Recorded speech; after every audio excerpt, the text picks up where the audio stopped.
Au temps de la splendeur de la colonisation belge au Congo, Kindu-Port-en-Pin était une importante ville portuaire et ferroviaire florissante et stratégique. De ce glorieux passé colonial, il n'est resté plus aujourd'hui qu'un vague souvenir lointain. D'ailleurs, depuis la modernisation de la ville voilà 2 décennies, Kindu dans l'imaginaire populaire semble plutôt se confondre avec Kindu-Mapon. Bienvenue donc à Maponi, non pas un État dans un État, mais une constellation de réalisations à caractère social de l'ancien Premier ministre Augustin Matata Ponyo. Symbole de la renaissance de la ville de Kindu, la voirie urbaine, une des plus impeccablement asphaltées de la République. Très souvent, quand on nous parle de la province, on s'imagine que ce sont des taudis, ce sont des villages reculés. Alors, je venais avec ces sentiments et cette conviction à Kindu.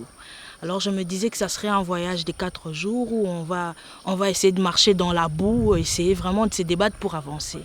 J'arrive, tout est asphalté. Je suis bouleversée.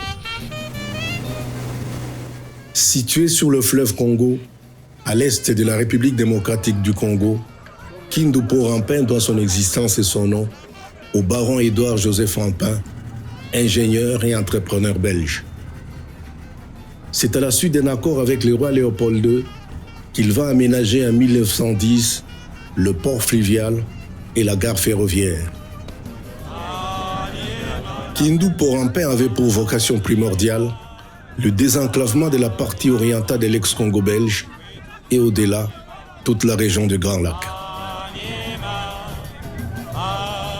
C'est pour cause des guerres successives après l'indépendance, la mauvaise gestion et les marasmes économiques que Kindu-Port-en-Pin s'est progressivement transformé en Kindu-Port-en-Pan. Quand je suis arrivé ici en 1993, la ville de Kindu c'était une bourgade, juste une bourgade. Un mélange entre le village et quelque chose qui ressemble à une ville. Hier, gros village assoupi, aujourd'hui admiré et souvent cité en exemple pour les transformations subies, Kindu est devenu un cas d'école et une destination universitaire prisée. Moi, j'ai évolué longtemps en Belgique. Je suis allée pour les études, mais également j'ai quand même fait l'Afrique du Sud. Il y a des cadres qui offrent à la jeunesse un espace de réflexion, d'encadrement et des propositions. C'est tout ce qui nous manque. Quand vous arrivez à Kinshasa, mais c'est la rupture totale avec l'Occident. Mais quand vous arrivez à Kindu, mais c'est la réconciliation. Parce que ce que moi j'ai vu à Kindu, ça a bouleversé mes certitudes. Et je vous le dis, moi je suis jeune, je discute avec les jeunes. Il y a un désespoir collectif qui s'installe et nous avons besoin de voir pour y croire. Nous avons besoin de concret pour espérer.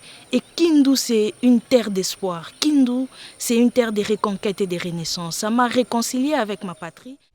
Matata Ponyo a été un homme très important dans la transformation de la ville de Kindu. Et je pense qu'il a apporté ici un impact qui est très important. Un tonus, ce que je veux dire, un tonus qui a permis quand même à ce que ce Maniema se transforme un peu. Desservie par des grandes compagnies aériennes nationales, la ville de Kindu est donc équipée d'un aéroport de classe nationale. Rénovée et modernisée, il est doté d'une piste longue de 3000 mètres, impeccablement asphaltée, est capable de recevoir des aéronefs à fort tonnage.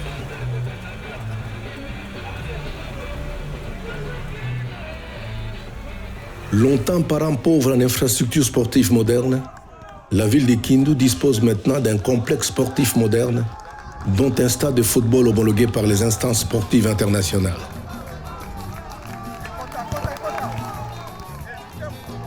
La ville de Kindu se modernise et sa mutation ne laisse indifférent aucun regard étranger.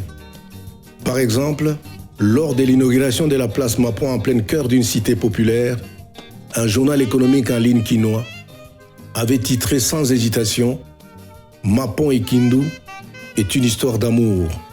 Fin des citations.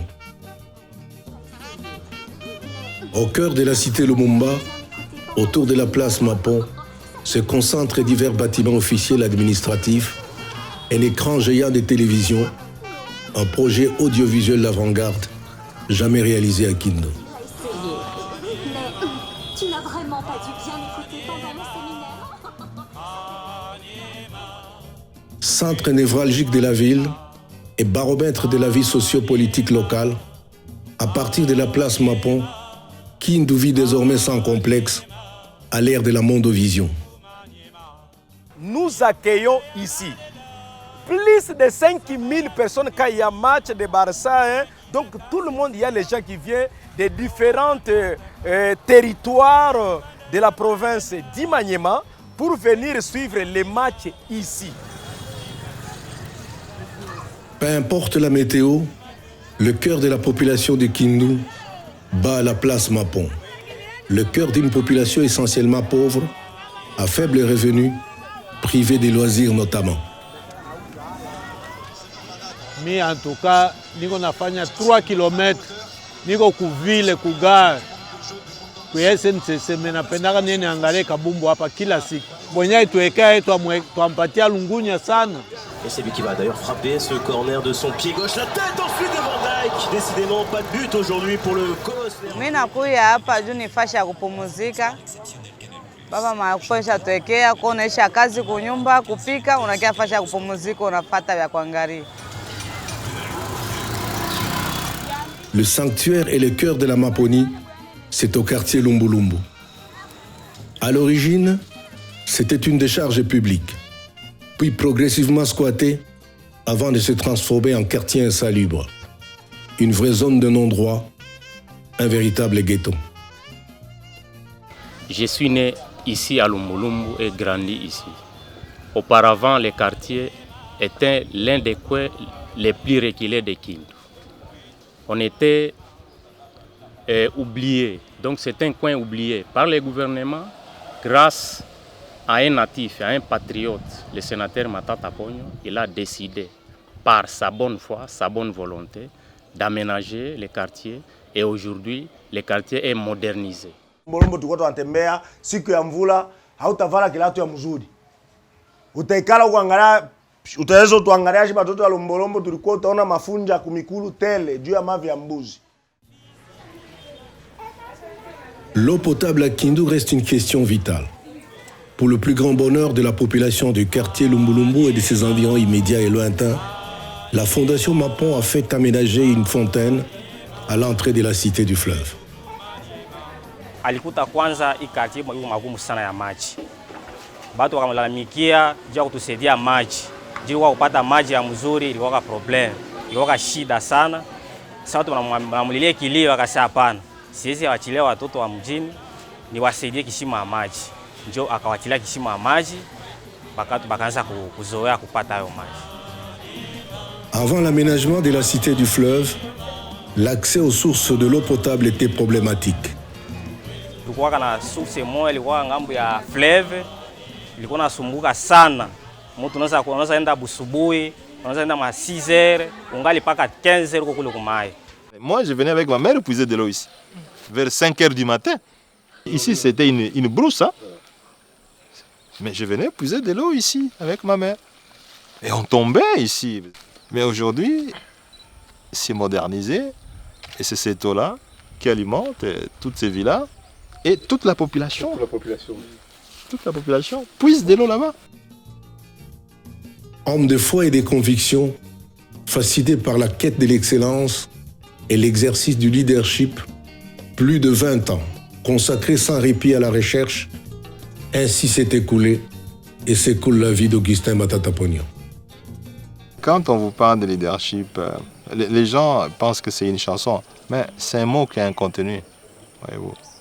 Et le plus grand mot de leadership, c'est servir. Il faut servir. C'est comme Martin Luther King disait, tout le monde est capable de devenir grand, parce que tout le monde est capable de servir.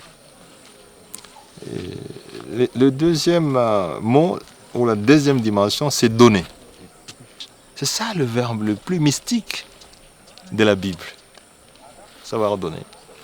Tous les grands de ce monde, que ça commençant par Jésus ils ont donné. John Maxwell disait, le leadership se termine à la mort. C'est une montée des montagnes permanente.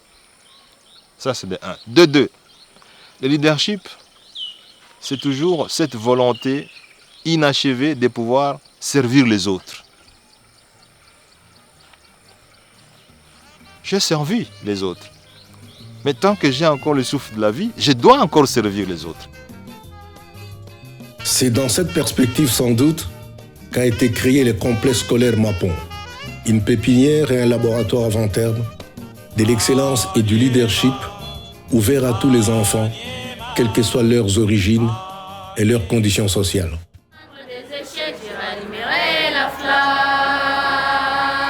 De la persévérance, j'atteindrai sûrement ce prestigieux village au prix du vouloir et du pouvoir, avec beaucoup de peine, mais avec... Les policiers firent irruption. Ici, il y a deux. La nature de deux, c'est l'article, n'est-ce pas? Maintenant, vous devez déterminer si c'est contracté, si c'est indéfini ou encore partitif. Les soucis qui l'animaient et qui l'animent encore, il faut que l'enfant du pauvre qui n'a rien puisse profiter d'une bonne éducation et qu'un jour qu'il puisse arriver à rendre un service louable à la nation congolaise. C'est ça l'objectif premier de son excellence et c'est ça aussi l'objectif de notre complexe scolaire Mapon. Vous comprenez? Oui. Soyez sérieux. Vous avez l'école primaire, vous avez l'école secondaire et vous avez une belle université ici. Voyez-vous, si le promoteur est devenu Premier ministre, donc vous aussi vous pouvez devenir Premier ministre, vous pouvez devenir président de la République, vous pouvez devenir gouverneur de province et vous pouvez devenir des ministres aussi. Vous voyez?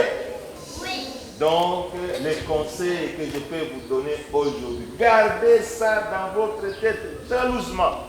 Quand vous voulez vous rappeler au promoteur, dites toujours, le promoteur a dit, si j'étudie et je réussis, je vais devenir Premier ministre. Vous comprenez? Oui. Merci beaucoup. Moi, je vous aime aussi. Je vous aime beaucoup. J'avais vraiment envie de vous voir, n'est-ce pas? Oui. Vous me manquez beaucoup. J'ai fait longtemps sans venir ici. Mais mon cœur est ici. J'aime beaucoup les enfants de cette école. Merci.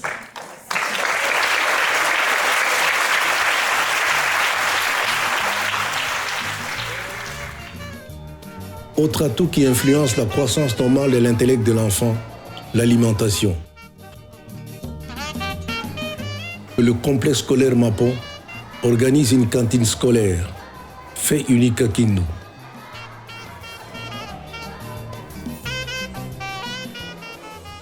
Ce qui frappe pendant ces moments dînatoires, c'est la dextérité avec laquelle les élèves manient les couverts.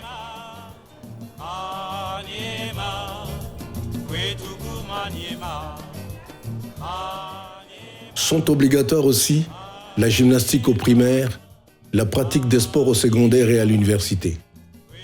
Ceux qui ont étudié en Europe ou aux États-Unis, et même chez nous ici, si tu regardes la configuration des écoles à l'époque coloniale, il y avait toujours les terrains de sport. Toujours! Parce que l'enfant, c'est quelqu'un qui aime courir. L'enfant, c'est quelqu'un qui doit se détendre. Quand vous faites des écoles aujourd'hui dans des parcelles à Kinshasa, ce n'est pas compatible avec une école. Un enfant, c'est quelqu'un qui doit courir. Mais vous le mettez dans une... C'est comme s'il était enfermé et ça a un impact sur le cerveau. On a bien commencé notre tournoi interclasse et voilà aujourd'hui nous sommes à la finale. Là qui oppose deux clubs, deux classes, la 4e électronique et la 3e scientifique. Ce sont les finalistes de ce tournoi. Et c'est un match de fair play. Ça me donne déjà l'idée de préparer déjà une équipe en conséquence pour bien affronter l'interscolaire. Tunaona en tout cas musée inasaidia baétudiant kuevolue mu niveau ya sport mental yabo ikuwe mpe mzuri na bakuwe mpe posé. Kindu porte indéniablement aujourd'hui l'empreinte de l'ancien Premier ministre. En fait, c'est ici au quartier Lumbulumbu que la saga entre la ville et Augustin Matata Ponyo a commencé. Lorsque naquit, en 1964, un jeune garçon dans un quartier où nous sommes aujourd'hui, considéré à l'époque comme le plus pauvre de la ville de Kindu. C'était dans une maison en paille, en briques d'aube, sans ciment, sans eau ni électricité. Les quartiers étaient essentiellement habités par des pêcheurs, des sans-emploi ayant comme activité principale des travaux champêtres. J'ai sillonné la ville. Ce qui m'a le plus frappé, le plus marqué, c'est lorsque j'arrive au sein de l'université, je remarque qu'il y a la petite maisonnette dans laquelle le professeur Matata Mponyo est né. Cette maisonnette a été conservée. Mais je ne m'imagine même pas vivre dedans. Mais vous imaginez qu'il nous est sorti de cette maisonnette un premier ministre et un homme, une personne qui a transformé complètement un village en une ville. Sujette souvent aux épidémies, la province du Maniema souffre aussi d'une faible couverture sanitaire, d'un déficit des structures de santé de qualité et en quantité suffisante, y compris d'un faible niveau de vie de la population. Face à tous ces défis sanitaires, la Fondation Mapon, à travers le centre hospitalier de Lumbulumbu, inauguré en 2013, tente d'inverser ces tendances. La Fondation Mapon a toujours un slogan, offrir, c'est aussi offrir la qualité. Et donc, nous nous inscrivons sur cette lancée d'offrir la qualité. Peu importe le coût d'équipement, peu importe le niveau socio-économique bas de la population, nous restons dans cette mission d'offrir des soins de santé de qualité aux populations pauvres. Ici, nous sommes en train de réaliser une échographie gynécologique chez cette dame qu'on est en train de soupçonner un noyau intracavitaire et nous la réalisons ici avec la sonde endocavitaire. Pour une couverture sanitaire large à Kindu, la Fondation Mapon a fait construire 2 autres centres de santé dans les communes de Bassoko, sur la rive gauche du fleuve, et d'Alunguli sur la rive droite. Au cœur de ces réseaux sanitaires, le centre hospitalier de Lumbulumbu prend en charge aussi des pathologies jadis transférées hors de la province ou du pays pour une capacité d'accueil de 58 lits montés, pouvant aller jusqu'à 90. Équipé d'appareils médicaux de la dernière génération technologique, l'institution médicale se veut être un modèle de développement humain, un pôle d'excellence en matière de prise en charge médicale accessible à tous.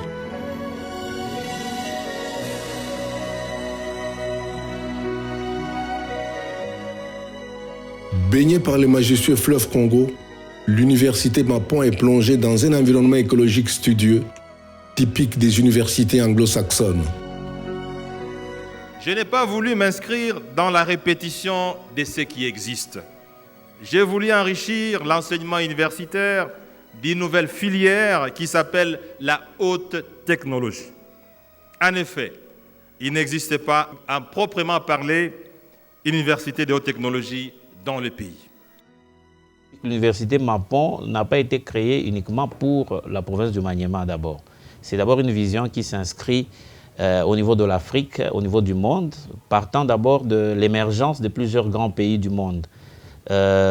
Beaucoup de pays qui se sont développés ont utilisé les technologies, les sciences appliquées. Le constat qui a été fait par rapport à notre pays, c'est qu'il n'y a pas beaucoup de facultés des sciences de l'ingénieur. On apprend plus les sciences humaines.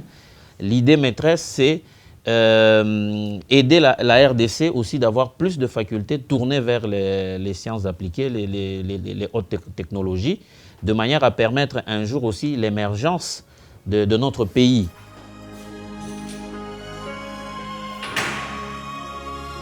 Nous avons du côté polytechnique 4 filières. Nous avons génie mécanique, génie électrique, génie informatique et génie des mines et géologie. Ce sont les 4 filières que nous sommes en train d'organiser au niveau de la Polytechnique. Moi, je suis dans la pratique, je donne directement des exemples. La température, c'est un scalaire. Vous avez l'énergie qu'on peut mesurer en chiffres, ok? Vous avez un volume, c'est un scalaire. La salle ici, on peut évaluer son volume, ainsi de suite. Moi, c'est Kelvin. Je viens de Bukavu. J'ai fait maths physique au collège Al-Fadjiri. Donc, je suis venu ici à l'université Mapon pour faire la mécanique. Donc, c'était l'objectif déjà en venant, en voyant déjà les tests et les options organisées, ça m'avait vraiment séduit. Du coup, je ne pouvais que venir ici.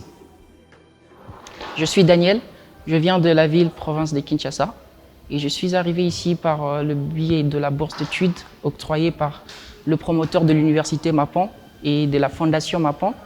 Et je suis ici pour poursuivre mes études en sciences de mines et géologie.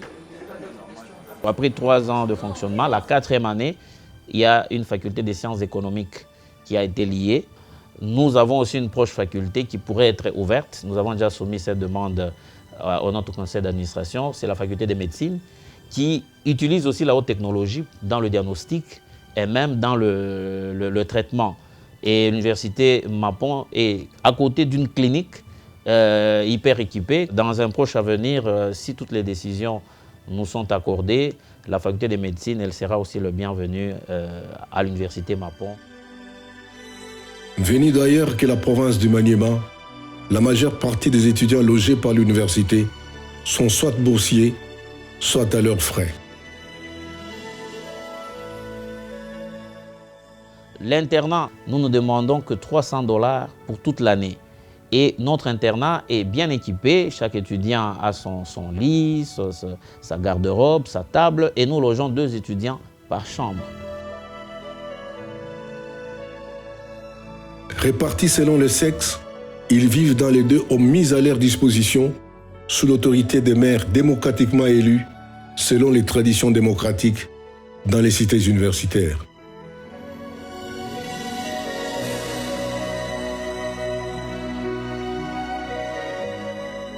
Et voici la cité du fleuve, une belle station balnéaire sous les tropiques, souvent comparée à Marbella, célèbre ville de plaisance au sud de l'Espagne. En fait, guest house aménagée pour les hôtes de marque de la fondation Mapon, la cité du fleuve, c'est une succession de villas cossues, avec une vie féerique sous le majestueux fleuve Congo et ses nombreuses îles sauvages perdues.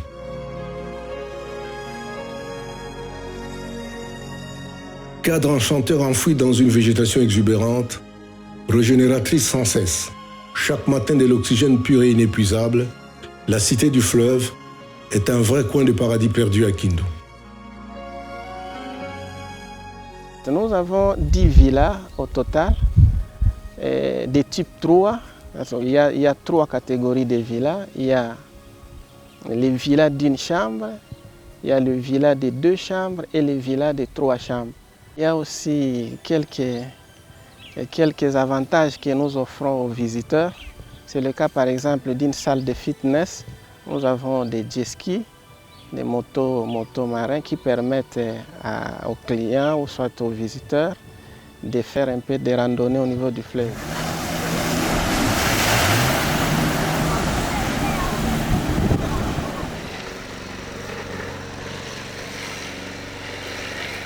Pour l'entretien de la biosphère qui constitue la cité du fleuve, la Fondation Mapon ne lésine pas sur les moyens. Wakati tunahusika na hii usafi, mkubwa apende kuona uchafu ambao unaweza kupatikana yulu ya hii majani. Kwani hii majani ambayo ilipandwa haitaki uchafu. Basi wakati tunapata wageni wanatoka mafasi mbalimbali, sawa vile nyinyi mulikuja, wengine wanatoka Ulaya, Kimarakani, wanakia kupanga hapa, wanafurahikia kuona hii mazingira. Na wakati wanafurahikia kuona mazingira, hawapashe kuona uchafu. Comme le Sphinx, il n'est pas impossible de voir un jour Kindu Port-en-Pain, version moderne, renaître de ses centres. La Maponie en a posé les jalons. Vision et leadership sont désormais ses moteurs.